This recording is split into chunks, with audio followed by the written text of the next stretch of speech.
12 বলে 6 উইকেট পেলেন আফগান স্পিনার রশিদ খান। আয়ারল্যান্ডের বিপক্ষে টি-20 ম্যাচে দুর্দান্ত বল করেছেন আফগান স্পিনার রশিদ খান।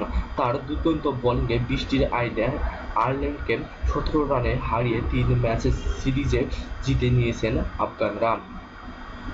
একই ম্যাচে ব্যাট হাতে ঝড় তুলেছেন আরেক আফগানি মোহাম্মদ নাবি। আগামী 5 এপ্রিল মাঠে গড়াবেন ভারতের জমজমাট আসর আইপিএল।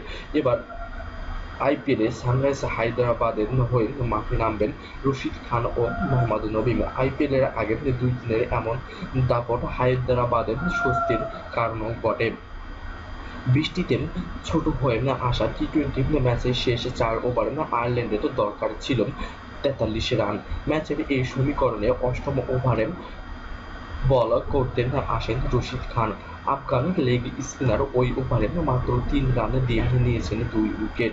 পরের ওভারে আরও ভয়ঙ্কর রশিদ খান এবার কোনো রান না দিয়ে নিয়েছেন 3 উইকেট। রশিদ এর বল করেছেন 2 ওভার, আর তাতে উইকেট মিলেছে 5টি। শুক্রবার ভারতের নিরপেক্ষ ভেন্যুতে টস জিতে আগে ব্যাট করতে নামেন আফগানেরা। ব্যাট হাতে ঝড় তোলা ওপেনার মুজিব তারাকান তার একটি ঝড়ো ইনিংস খেলেন। নির্ধারিত 20 ওভারে 8 উইকেট হারিয়ে 184 রান করেন আফগানিরা। মুজিব 58 বলে 5টি ছক্কা ও 7টি চারের সাহায্য করেন 90 রান।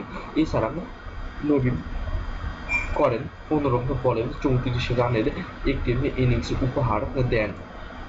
আয়ারল্যান্ড জবাব দিতে নামলেন 6.1 ওভার খেলার পর বৃষ্টি শুরু হয়। পরে বৃষ্টির আইনে তাদের সামনে লক্ষ্য দাঁড়ায় 11 ওভারে 111 রান।